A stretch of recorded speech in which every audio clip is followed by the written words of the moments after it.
E lam tek ndërkombëtarët, karta e Ramës është antarësimi i Shqipërisë në Bashkimin Evropian në 2027. Tani nëse dëgjojmë Marta Kos, e cila flet me nota shumë pozitive, si për zgjedhje, si për Shqipërinë, si për arritjet, nga ana tjetër flasim për këtë nivelin e madh korrupsionit që kemi në vendin tonë. Është tjetër Shqipëria që shikojnë ambasadorët, tjetër apo evropiana, tjetër kjo Shqipëria që shikojmë ne, apo çfarë ndodh? Jo, unë besoj që është e qartë. Ndërkombëtarët kanë një ide shumë të qartë për çfarë po ndodh në Shqipëri.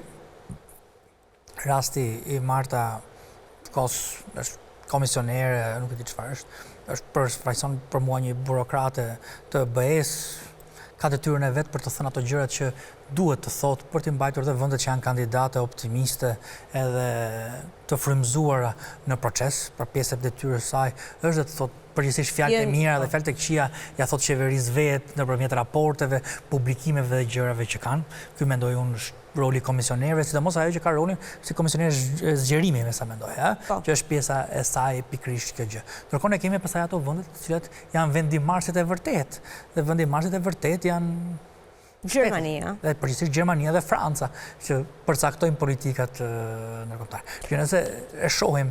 Ka një element shumë të rëndësishëm që duhet ta kap. Është propozimi i kryeministrit Rama që Shqipëria të heqë dorë nga veto. Pse ky propozim në këndvështrimin tuaj? Se vetëm antarësimi në Bashkimin Evropian të detyron të heqësh dorë nga sovraniteti. Kur ti nuk pranon që të kesh as veton, do të thotë të heqësh dorë edhe më shumë se sa ajo që vetë antarësimi të detyron. Shumë e vërtet. Do ta lidh me qëndrimet e 3 shteteve që këtë pyetjen që bëre. E para njëherë unë doja ta përgëzoja kryeministrin Rama për rikthimin e vëmendjes tek Italia dhe marrëdhënies tonë të humbur. Jo për vetëm fajin ton, por edhe për fajin atyre që ka një investim i jashtëzakonshëm. Pse do ta them këtë? Një bashkim evropian pa Italin nuk do ishte e njëjta gjë për Shqipërinë, BE-ja, që njohim ne. Me si kështu. Ne kemi interes strategjik tek Italia dhe do t'i mbajmë sotja. Gjë që do të them pasaj më pas është pse Rama e bën këtë propozim. Kjo është mënyra më e thjeshtë për t'i hequr skeptikët që nuk duan t'ia japin Shqipërisë ose nuk duan të fusin antarët. Pse mendoni juve këtë? Kur Rama e bën këtë propozim, çfarë kërkon të sigurojë europianët? Të sigurojë nga qytetari shqiptar që nuk do vjedhi? Jo. Kërkon të sigurojë europianët nga politika jo konstruktive dhe pengëmarrëse që një vende të cilat nuk kanë shtete dhe politikanë të korruptuar mund të shkaktojnë BE-s. Pra të heqë këtë element.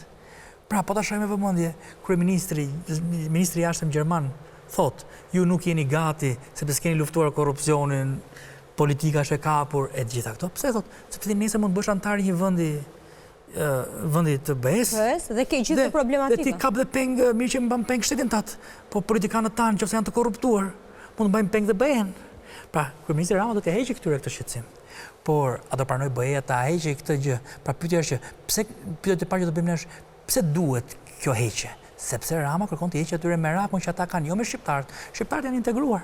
BE-ja po i merr shqiptarët edhe gjithë Ballkanin, popullsinë e Ballkanit perëndimor për të punuar atje, për të zgjidhur problemet e ata demokratëve. Ata që janë futur në sistem. Në sistem. Pra nuk e ka me ne si qytetar. E ka me ne me shtetin ton. Pra me shtetet që ne kemi krijuar, me qeveritë që neve krijojmë. Dhe këto qeveri, a janë të denja ta kenë këtë pushtet? A kanë karakteristikat morale, të integritetit, të pastërtisë për ta pasur këtë pushtet? Kryeministri Rama do t'ia heqë këtë, por kjo është dhe çike e rrezikshme. Sepse duke hequr këtë, ata s'kanë më interes të kontrollojnë shtresën tonë politike.